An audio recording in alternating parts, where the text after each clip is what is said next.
thousands of transatlantic flights underline the strategic importance of Newfoundland's airports. Gander was an airport before it was a town. In the late 1930s, British and American military officials chose this site on the eastern edge of the continent to build the largest airport in the world. During World War II, this was a takeoff place for American military aircraft headed for the European theater. After the war, Gander continued to play a vital role as a refueling stop for transatlantic commercial airliners. But then, the jumbo jets came along. They could cross the Atlantic non-stop, and Gander's role in aviation was greatly reduced until September 11th, when Gander came alive again, a safe harbor for the jumbo jets that had almost put it out of business.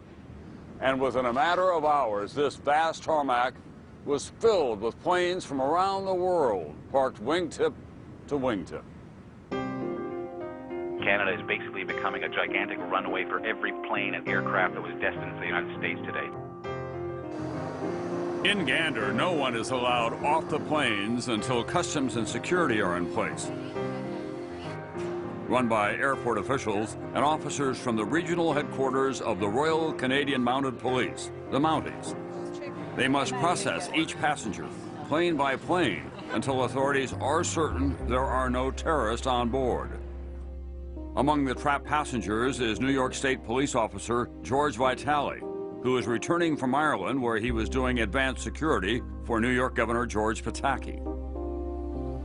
We were on this plane for 19 hours, sat in the tarmac, not really knowing what was going on outside, but knowing that it was pretty horrific.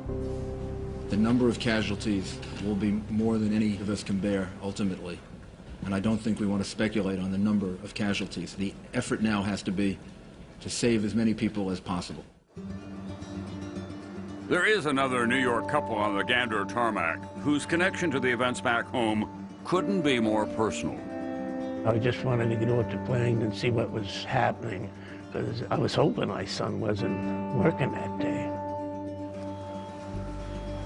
Dennis and Hannah O'Rourke have been visiting relatives in Ireland. When they learn what has happened, they fear for their 44-year-old son, Kevin O'Rourke, a firefighter from Rescue 2 in Brooklyn. I guess it goes back many years to when I was a kid. The apartment building I lived in, over the years I was there, I ended up having 3 different fires, so I was carried out as a child by a firefighter. So I have fond memories, I have memories to go back to, all of a sudden, in the smoke, this big guy comes up, grabs me, and carries me down the stairs. When he was going for his fire test, and he said, "Mom, you pray for me." And I said, "Yeah, Kevin, yeah." He said, "Pray for me to pass." I said, "Yeah, Kevin." So he missed it by, 1 or 2 points, and he came home that night and he looked at me. He says, "You didn't pray for me. I did pass." I says, "No, Kevin, I prayed for you, you'd fail." So he says, "Mom, that's all I want. That's my calling, is to be a fireman."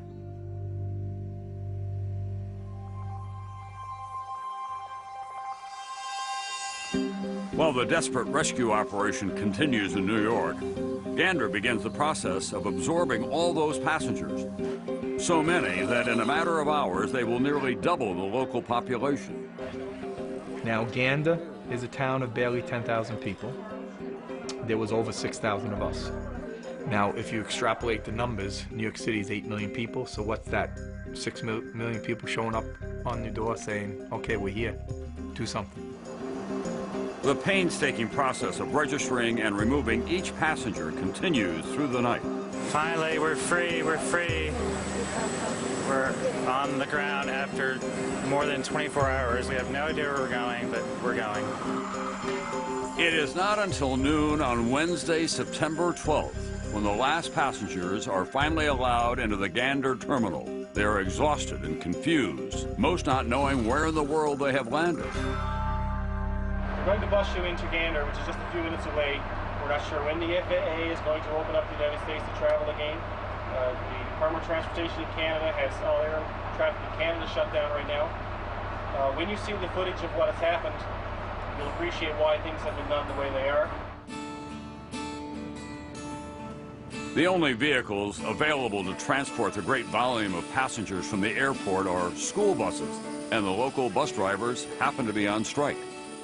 We were told at the time we got a crisis on our hands, and the strike never came into effect whatsoever. All the bus drivers came back, every one.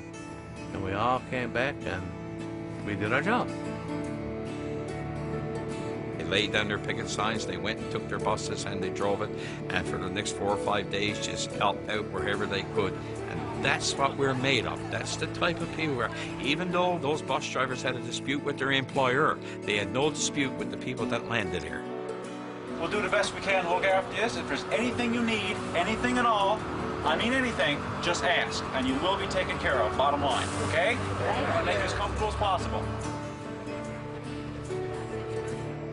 As passengers arrive in town, the locals rush to meet them with home-cooked meals. Among them is lifelong Gander resident Beulah Cooper, an organizer at the Canadian Legion Hall. 7 o'clock that night, I got a phone call from the Legion and asked me to do a tray of sandwiches. They have them down there by 8 o'clock. I didn't know what was going on. Brought down a tray of sandwiches and I found out about the planes. Your heart went out to each and every one of them, because the first thing you do is put yourself in their shoes and know how you would feel. Currently there are thousands of people in Gander and surrounding area that need your help. Please come to their assistance, lend a hand, lend a meal, offer your services wherever possible. Passengers are not allowed to remove their check bags from the planes, so the clothes on their backs and in their carry-ons may be all they'll have for days. Ganderites respond, donating clothing and opening their shops free of charge. Show your boxes to the camera. Hundreds of passengers are also without their prescriptions until owners of the 2 local pharmacies working day and night and across language barriers can fill them all, again, at no cost. They were able to go into the stores and just take items off the shelves. I'm not even sure they had to pay for them. The people were so accommodating in Gander. This is our cook. Our chef. This is our chef. Oh, your chef. Even with all the kitchens firing around town, the local citizens cannot possibly feed 7,000 people. The Red Cross and Salvation Army send additional food and supplies, fueled by donations from throughout Newfoundland. I can't thank everybody enough. It's been brilliant. Everyone seems to have pulled together, you know. It's amazing where all the stuff has come from. The community center is also acts as an ice rink, and we stored all the food on the ice surface, and we became known as the largest walk-in refrigerator in the country. Another problem. Gander has only 500 hotel beds for almost 7,000 unexpected guests. Local schools, churches, and Legion halls must be converted into makeshift dormitories filled with sleeping